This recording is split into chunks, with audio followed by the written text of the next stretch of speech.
एक बंदा था विक्टर लस्टिग नाम का। उसने आईफिल टावर बेच दिया 90 लाख रुपए में। पर ये तो कुछ भी नहीं। अगला स्कैम अगर आप सुनोगे तो दंग रह जाओगे।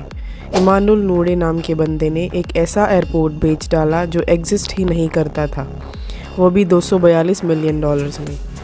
तो आज हम बात करेंगे regarding the third biggest crime in banking history. हम देखेंगे कि इमानुल नूडे बंदा एक्चुअली में था कौन और उसने इतना बड़ा स्कैम को अंजाम कैसे दिया और क्या वो पकड़ा गया या नहीं। इमेजिन एक इमेजिनरी एयरपोर्ट को बेचना, वो भी 242 मिलियन डॉलर्स में। कोई ऐसे सोच भी कैसे सकता है। हम सभी ज़्यादातर आजकल स्पैम ईमेल्स रिसीव करते हैं और नाइजीरिया इन पर्टिकुलर बहुत फेमस है ऐसे स्कैम्स के लिए।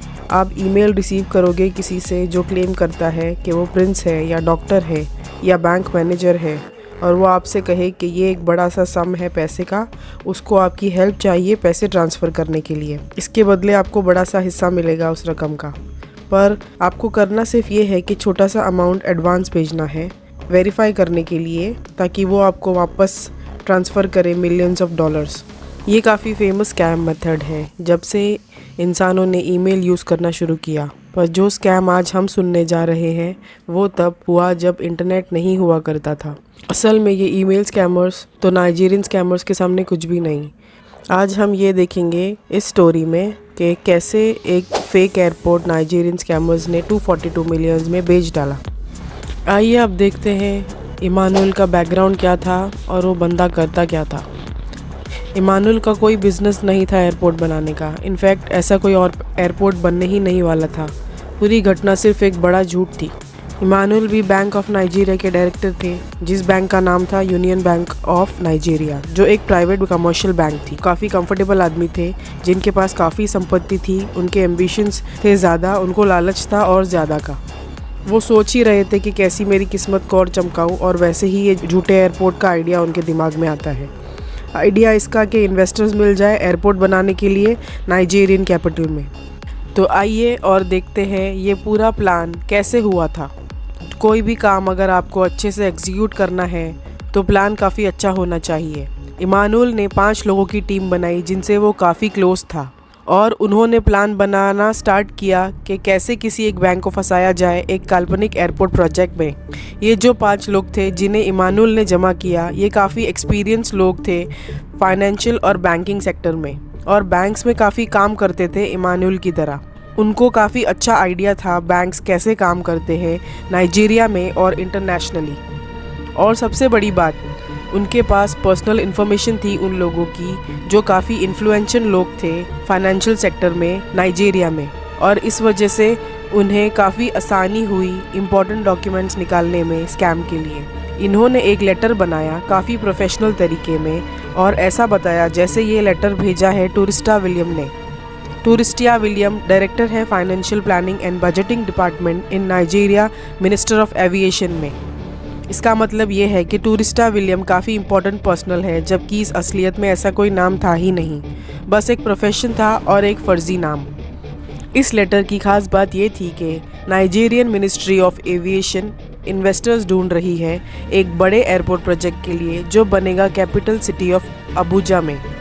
अबुजा को न्यू कैपिटल ऑफ नाइजीरिया हाल ही में डिक्लेयर किया गया था। ये चीज़ इस स्कैम को काफ़ी इफ़ेक्टिव बना देता है, क्योंकि नाइजीरियन गवर्नमेंट काफ़ी सीरियस थी इस सिटी के डेवलपमेंट को लेके। ये लेटर को दुनिया के कई बड़े बैंकों में भेजा गया छोटे छोटे चेंजेस के साथ। फॉर एग्जांपल ब्राज़ीलियन बैंक नोरोएस्ते में जो लेटर आया वो था वहाँ के बैंक मैनेजर नेल्सन साकागुची के लिए, जो इस स्कैम के शिकार हो जाते हैं। साकागुची जापानीज थे पर वो रहते थे ब्राज़ील में। अब ब्राज़ीलियन बैंक नोरोएस्ते खुद इन्वेस्टमेंट अपॉर्चुनिटीज़ ढूंढ रही थी, और जब ये लेटर साकागुची ने पढ़ा और ये देखा कि इसे भेजा गया है नाइजीरियन मिनिस्ट्री ऑफ एविएशन द्वारा और अप्रूव किया है by the director of financial department, तो साकागुची को ये लेटर काफ़ी इम्पोर्टेंट लगा। अब इमानुल के टीम के पास बड़े बड़े गवर्नमेंट पर्सनल की, फाइनेंशियल सेक्टर के लोगों की प्राइवेट इन्फॉर्मेशन थी, तो उन्होंने इसका काफ़ी अच्छा यूज़ किया। ये जो स्कैम लेटर भेजा गया, ये भेजा गया उस फैक्स मशीन से, उस नंबर से जो नाइजीरियन गवर्नमेंट को बिलोंग करता था, और इसी वजह से ये लेटर काफ़ी जेन्युइन लगा। ये सारे जेन्युइन इन्फॉर्मेशन देख के साकागुची ने यकीन कर लिया कि ये एक लेटर नाइजीरियन गवर्नमेंट से आई है और नोरोएस्ते बैंक इस डील में इंटरेस्टेड है। फिर इमानुएल ने साकागुची से बात किया सेंट्रल बैंक ऑफ नाइजीरिया के गवर्नर बनके। उनकी बातें काफ़ी प्रोफेशनल तरीके से हुई और साकागुची कन्विंस हो गए इस डील के लिए और मिलके बात करने की बात कही। साकागुची ने कहा कि हम नाइजीरिया में मिलते हैं या ब्राज़ील में। इमानुएल ने कहा कि नहीं, हम ये प्रोजेक्ट को काफ़ी कॉन्फिडेंशियल रखना चाहते हैं क्योंकि इसे स्टार्ट होने में 4 से 5 साल लग जाएंगे और हम नहीं चाहते कि कुछ स्टार्ट होने से पहले ही लोगों के बीच ये बड़े प्रोजेक्ट की बात आ जाए। इमानुएल ने मिलने को मना नहीं किया पर कहा कि हम नाइजीरिया और ब्राज़ील के अलावा कहीं और मिलते हैं। साकागुची ने कहा मैं नेक्स्ट वीक लंदन आऊँगा एक काम के सिलसिले में, तो हम वहाँ मिल सकते हैं। इमानुएल ने बात मान ली और उनकी मीटिंग डिसाइड हो गई फॉर लंदन। अब आता है मीटिंग का वक्त और इमानुएल की टीम ने काफ़ी अच्छा प्रिपरेशन किया।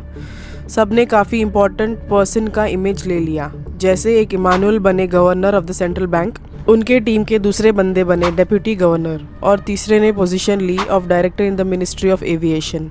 उन्होंने एयरपोर्ट का प्लान बनाया, जहां बनेगा उस साइट का, उस लैंड का जहां एयरपोर्ट बनेगा। इमानुएल की टीम लंदन पहुंची, 5 स्टार होटल में रुके और जब साकागुची आए तो उन्हें रिसीव करने के लिए एक लिमोजिन भेजी और साका के लिए एक काफ़ी बेहतरीन स्वीट बुक किया 5 स्टार होटल में। और मीटिंग के टाइम इमानुएल के टीम ने खुद को इंट्रोड्यूस किया as the fake government individuals और साका सब कुछ यकीन करते गए। ऑफ कोर्स उस टाइम ना तो इंटरनेट था ना ही गूगल था, तो साका कुछ भी कंफर्म नहीं कर पाए कि नाइजीरियन ऑफिशियल्स एक्चुअली में दिखते कैसे हैं। और इमानुएल के पास काफ़ी सारे फेक डॉक्यूमेंट्स थे टॉप ऑफिशियल नाम से और इमानुएल के खुद के फ़ोटोज़ थे विद प्रेसिडेंट ऑफ नाइजीरिया और प्राइम मिनिस्टर के साथ, और इस वजह से ये झूठ और सच लगने लगा। इमानुएल ने साका को सब कुछ एक्सप्लेन किया कि एयरपोर्ट कहाँ बनेगा, कैसे बनेगा, जो कि ऑब्वियसली झूठ था। इमानुएल ने साका को बताया कि 4-5 साल के टाइम लगेगा प्रोजेक्ट स्टार्ट होने में। साका ने एग्री किया और कहा कि ठीक है, जब काम स्टार्ट होगा तब हम पैसे ट्रांसफ़र करेंगे। इमानुएल ने टोका और कहा कि नहीं, पैसे हमें अब से चाहिए क्योंकि हमें काम स्टार्ट करना है, कंपनीज हायर करना है इस बड़े प्रोजेक्ट के लिए, तो पैसे लगेंगे हमें। साका को ये बात थोड़ी अजीब लगी और उन्हें डाउट होने लगा, पर इमानुएल ने साका को प्रेशराइज़ किया और कहा कि अगर आपको डाउट है तो पीछे हट सकते हो आप, हमारे पास और भी काफ़ी इन्वेस्टर्स हैं जो इस प्रोजेक्ट में इंटरेस्टेड हैं, क्योंकि आपने हमें सबसे पहले अप्रूवल दिया तो इसलिए हम आपसे मिलने आए। और फिर इमानुएल ने साका को $10 मिलियन ऑफ़र किए कि आपके एफ़र्ट्स के लिए हम आपको $10 मिलियन देंगे, पर अगर आप कंफर्टेबल नहीं हो तो आप पीछे हट सकते हो। पर साका को ये डील नहीं छोड़नी थी, ऊपर से $10 मिलियन का कमीशन भी चाहिए था। पर साका ने कहा अगर मैं मान भी जाऊं तो भी बैंक मैनेजमेंट नहीं मानेगी और इतने बड़े मनी ट्रांसफ़र के लिए बैंक मैनेजमेंट की अप्रूवल लगेगी। इमानुएल ने कहा ठीक है, कोई बात नहीं, हम किसी और इन्वेस्टर के पास चले जाएंगे। पर साका $10 मिलियन का कमीशन नहीं खोना चाहते थे और कहा कि हम अब पार्टनर्स हैं और तुम मुझ पे भरोसा रखो। साका अब इमानुएल के स्कैम में फंस चुके थे। ये जो डील थी जिसे साका ने अप्रूव कर ली, इसमें नोरोएस्ते बैंक लगभग $242 मिलियन इन्वेस्ट करेगी और ये बात है 1997 की। ये पैसे आज के तारीख में ऑलमोस्ट डबल है। इमानुएल ने साका को $3 मिलियन ट्रांसफ़र करने कहा एज अ कन्फर्मेशन और साका ने ठीक वैसे ही किया। इमानुएल ने साका को इमोशनली बेवकूफ़ बनाया, जो कि किसी भी क्रिमिनल का सबसे बड़ा हथियार होता है।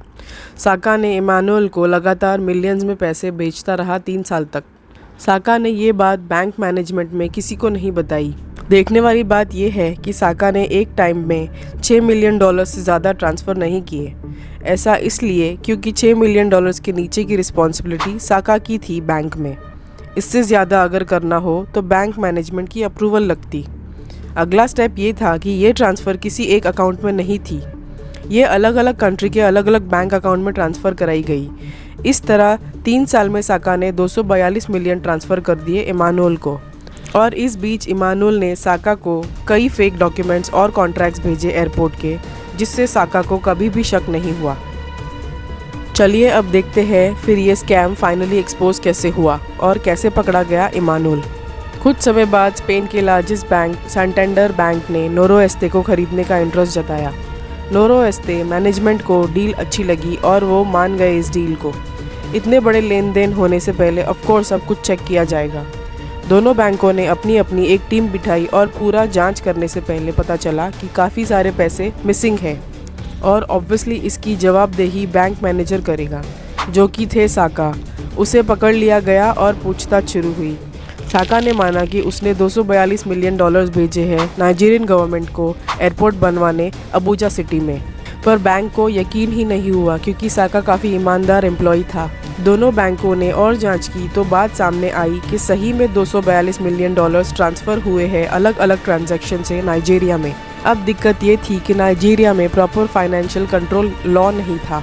इसी वजह से दोनों बैंकों को काफ़ी तकलीफ हुई और नाइजीरियन गवर्नमेंट को समझाना मुश्किल हो रहा था।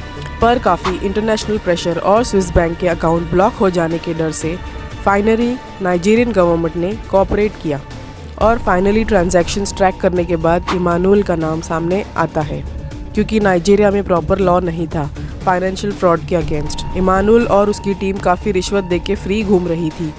फाइनली नोरोएस्ते बैंक को स्पेनिश सैंटेंडर बैंक एक्वायर कर लेती है। साकागुची के ऊपर फाइनेंशियल फ्रॉड और मनी लॉन्ड्रिंग का केस बनता है और उसे जेल में डाल दिया जाता है। बट बैंक चुप नहीं बैठती। उन्होंने अलग अलग कंट्रीज़ से लॉयर हायर किए एंड ट्राई किया कि उस 242 मिलियन में से कुछ तो हाथ आ जाए, पर कुछ हाथ नहीं लगता है क्योंकि नाइजीरियन गवर्नमेंट कोऑपरेट ही नहीं कर रही थी।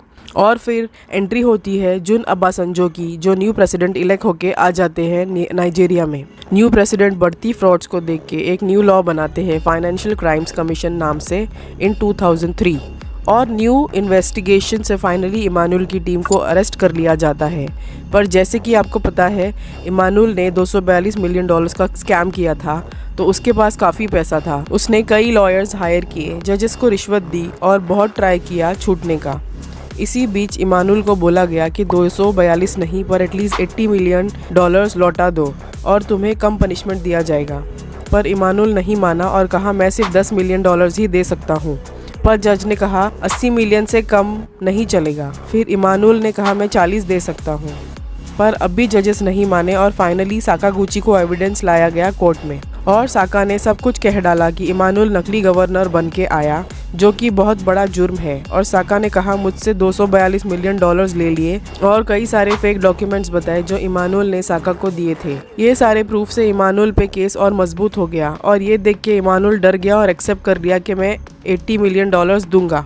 पर पब्लिक प्रोसिक्यूटर ने इसे मंजूर नहीं किया और कहा कि अब तुम्हें $120 मिलियन देने होंगे सैंटेंडर बैंक को और 10 मिलियन नाइजीरियन गवर्नमेंट को। इमानुएल के पास कोई ऑप्शन नहीं था। उसे जैसे कहा गया वैसे ही किया और 5 साल की सज़ा सुनाई गई। पर इमानुएल 2 साल में ही वापस बाहर आ गया और नाइजीरियन गवर्नमेंट के ऊपर केस कर दिया, ये कह के कि गवर्नमेंट ने उससे 120 मिलियन से ज़्यादा पैसे लिए और प्रॉपर्टी सीज कर दी। और ये सब करके उसने गवर्नमेंट से $50 मिलियन भी वापस ले लिए और अभी भी इमानुएल फ्री घूम रहा है, मे बी उसके महंगे पैलेस और गाड़ियों में लॉ का मजाक बना के।